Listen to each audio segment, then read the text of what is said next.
Hello everyone, I welcome you all for the today's session of Daily Current Affairs. So those who are joining us for the first time, let me give you an overview of our session. So we discuss the current affairs in the form of MCQs. आपके screen के ऊपर एक question आता है, उसके regarding 4 options आते हैं. जो भी सही आंसर होता है वो आपको बताना होता है, ठीक है. So after discussing the answer, उसके रिलेटेड जो भी इन्फॉर्मेशन होती है वो भी मैं आपको ब्रीफ में बताता चलता हूँ ताकि आपकी नॉलेज भी बढ़ती रहे साथ साथ, ठीक है जी.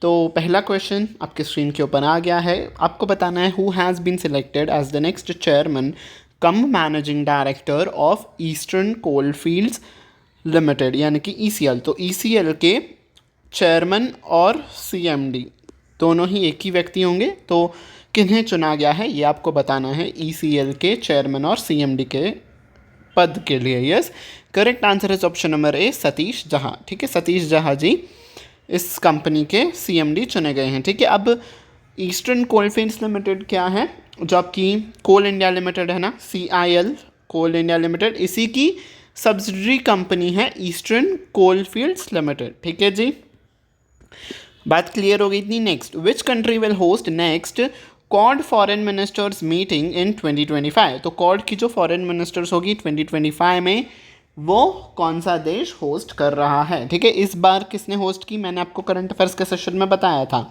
इस बार जो कॉड के फॉरेन मिनिस्टर्स की मीटिंग हुई थी वो कहाँ पे हुई थी, टोक्यो जापान में हुई थी. ठीक है, तो इस बार तो जापान में हो गई, 2025 में कहाँ पे होगी, ऑप्शन नंबर 1 यूनाइटेड स्टेट्स यानी कि US में होगी. ठीक है, कॉड क्या है, एक 4 कंट्रीज़ के ग्रुप का ये नेशन है. कौन से 4 कंट्रीज़ आती हैं, इंडिया आती है, US आता है, ऑस्ट्रेलिया आता है और जापान आता है. ठीक है, इन चारों कंट्रीज़ का एक ग्रुप है. और इन्होंने ये ग्रुप क्यों बनाया था, ताकि चाइना का जो एशियन रीजन में दबदबा है उसको कम करने के लिए. ठीक है, ताकि चाइना बहुत ज़्यादा इन्फ्लुएंस ना कर पाए बाकी कंट्रीज़ के ऊपर. ठीक है, तो बस इतनी सी बात थी. और बाकी जो इस बार क्वाड के जो देश हैं, ठीक है, एक तो ये फॉरेन मिनिस्टर्स की मीटिंग हो गई. बाकी जो क्वाड की जो मेंबर नेशंस हैं, जैसे हर बार मीटिंग होती है, SAARC की होती है, ब्रिक्स की होती है, आसियान की होती है ना.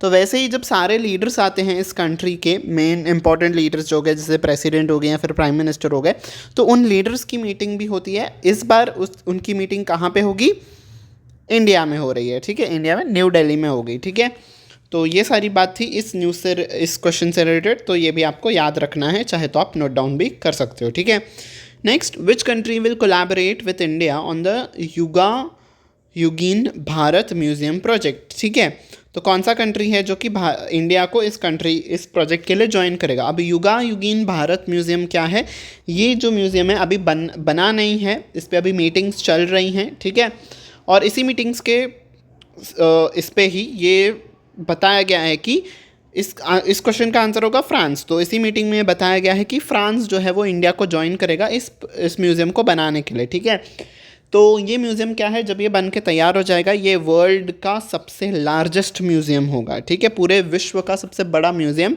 यही होगा. कहाँ पे स्थित होगा, न्यू दिल्ली में होगा. ठीक है, और ये किस प्रोजेक्ट के तहत बनाया जाएगा, जो सेंट्रल विस्टा प्रोजेक्ट है ना, जिसके तहत पार्लियामेंट बनाया गया था, उसी प्रोजेक्ट के तहत ये भी बनाया जाएगा. ठीक है जी, बात क्लियर हो गई इस क्वेश्चन से related. Next, who is the author of the book call of the गिर. तो कॉल ऑफ द गिर, इस बुक के ऑथर कौन है ये आपको बताना है. Yes, correct answer is option number B, Parimal Nathwani. ठीक है, परिमल नाथवानी जी इस बुक के ऑथर हैं. ठीक है, अब ये बुक क्यों न्यूज़ में आया, बिकॉज ये जो बुक थी ये जैसे कि हमने पढ़ा कि परिमल नाथवानी जी ने लिखा है. ये राज्यसभा के भी मेंबर हैं परिमल नाथवानी जी, और इन्होंने एक बुक की कॉपी जो है प्राइम मिनिस्टर नरेंद्र मोदी जी को दी थी. तो नरेंद्र मोदी जी ने जब इस बुक को पढ़ा तो उन्होंने सोशल मीडिया पे आके इस बुक की बहुत तारीफ़ की. ठीक है, इस बुक में यही लिखा गया कि जो एशियाटिक लॉयंस हैं उनको बचाना कैसा है, हमारे क्या कंजर्वेशन एफर्ट्स हो सकते हैं.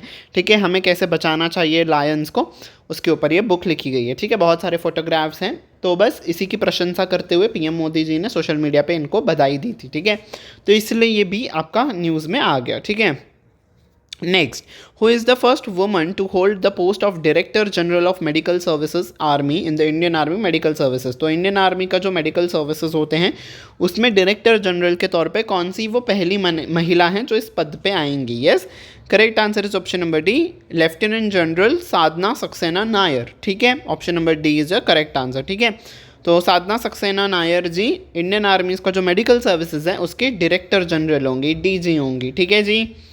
Okay, next, who is the author of the book India at 100 envisioning tomorrow's economic powerhouse. ठीक है, तो इस बुक के ऑथर कौन है ये आपको बताना है basically. Yes, correct answer is option number B, professor K V. Subramanian. ठीक है, तो इस बुक में बस यही कहा गया है कि जब इंडिया को 100 साल हो जाएंगे आज़ादी के, तब इकोनॉमिकली कैसे इंडिया आगे बढ़ सकता है. ठीक है, 100 सालों पे हम ऐसा कर रहे हैं ना कि हमारी जो इकोनॉमी है वो बहुत ज़्यादा ग्रो करेगी, तो हम कैसे उस पाथ को अचीव कर सकते हैं, ये उस बुक में लिखा गया है. ठीक है, next, which medal did Swapnil Kusale win in the fifty metre rifle 3 positions event at summer Olympics in Paris. तो स्वप्निल कुसाले जी ने शूटिंग में जीता है, कौन सा वो इवेंट का नाम भी आपको याद रखना है, वो इवेंट का नाम भी पूछ सकते हैं. तो ये है वो इवेंट का नाम है 50-मीटर राइफल 3 पोजिशंस इवेंट, और समर ओलंपिक्स जो चल रहे हैं पेरिस में, इन्होंने कौन सा मेडल जीता है. Yes, correct answer is option number 3, bronze. ठीक है, ब्रॉन्ज. और ये जो इवेंट हुआ था इस पे फर्स्ट पोजीशन पे कौन रहा, चाइना रहा. ठीक है, चाइना के जो पार्टिसिपेंट थे उन्होंने जीता. सेकेंड पे जो था वो यूक्रेन था. ठीक है, और तीसरा यानी कि ब्रॉन्ज मेडल किसने जीता, हमारे प्यारे भारत ने. ठीक है, तो first was China, second was Ukraine, third was India. तो गोल्ड, सिल्वर एंड ब्रॉन्ज. ठीक है, समझ में आ गया. अगले न्यूज़ की तरफ चलते हैं. Retired IAS officer Preeti Sudan, who served as health secretary of India from 2017 to 20, has been appointed to the chairperson of the dash effective from 1 August. तो 1 अगस्त से प्रीति सुदान जी को किसका चेयरपर्सन के तौर पे नियुक्त किया गया है. Yes, correct answer is option number 4, UPSC. ठीक है, आप सबको पता होगा जो पूजा खांडकर जी थी, उनका जो यूपीएससी का जो कैंडिडेचर था वो रद्द कर दिया गया है यूपीएससी के द्वारा, बिकॉज उन्होंने कुछ गलत तरीक़ों से गलत डॉक्यूमेंट्स दे के अपने अटेम्प्ट्स को बढ़वाया था. लिमिट एक्सीड हो गई थी, फिर भी उन्होंने गलत डॉक्यूमेंट्स दे के एग्ज़ाम को दिया और क्लियर किया था. तो बस उसी की वजह से यूपीएससी ने उनका कैंडिडेचर अब रद्द कर दिया गया है और उनको बार कर दिया है कि वो यूपीएससी के आने वाले कोई भी एग्ज़ाम्स भी अब नहीं लिख पाएंगी. ठीक है, तो बस इसी के चलते हुए जो करंट चेयरपर्सन थे यूपीएससी के, मनोज सैनी जी, उन्होंने अपना रेजिग्नेशन दे दिया और अब प्रीति सुदान जो कि एक आईएएस ऑफिसर हैं, रिटायर्ड आईएएस ऑफिसर हैं, और इनको चुना गया है यूपीएससी के चेयरपर्सन के तौर पे. ठीक है, ओके, अगला क्वेश्चन आपके स्क्रीन के ऊपर क्यों नहीं आ रहा है, let me check, wait. Okay, so yes, next question, which organisation launched virtual assistant जिसका नाम है सेवा फॉर इन्वेस्टर्स. तो एक वर्चुअल असिस्टेंट है यानी कि एआई चैटबॉट है जिसका नाम है सेवा. तो ये किसके लिए है चैटबॉट, इन्वेस्टर्स के लिए है. तो इसको किस ऑर्गेनाइजेशन ने ये लॉन्च किया है ये आपको बताना है. Yes, correct answer is option number A, securities and exchange board of India, SEBI ने. तो सेबी ने सेवा नाम का एक AI chatbot virtual assistant launch किया है ताकि जो भी इन्वेस्टर्स हैं उनके जो भी क्वेरीज आते हैं वो सॉल्व कर पाएँ. ठीक है जी. ओके, नेक्स्ट, बस इतने ही क्वेश्चंस थे आज के लिए. थैंक यू वेरी मच कि आप मेरे साथ इस सेशन तक यहाँ तक बने रहे. I hope you have like this session. मैंने सारे सेक्टर्स में से क्वेश्चन को कवर करने की कोशिश की, चाहे वो स्पोर्ट्स हो, अपॉइंटमेंट हो, टेक्नोलॉजी हो. ठीक है, तो यस, बाकी सारे फ्रेंड्स के साथ भी सेशन को शेयर कर देना ताकि वो भी अगर कोई एग्ज़ाम लिख रहे हैं जिस पे करंट अफेयर्स उनको यूज़ में आता है तो उनके लिए भी सेशन बहुत ही हेल्पफुल प्रूव होगा. And last but not the least, subscribe button पे प्रेस कर देना, बेल आइकन पे भी प्रेस कर देना ताकि आने वाले क्लासेस का नोटिफिकेशन आपको टाइम टू टाइम मिलती रहे. ठीक है, on this note I take your leave until we meet next time. आप अच्छे से पढ़ते रहिएगा, नॉलेज को गेन करते रहिएगा. Bye bye everyone and take care.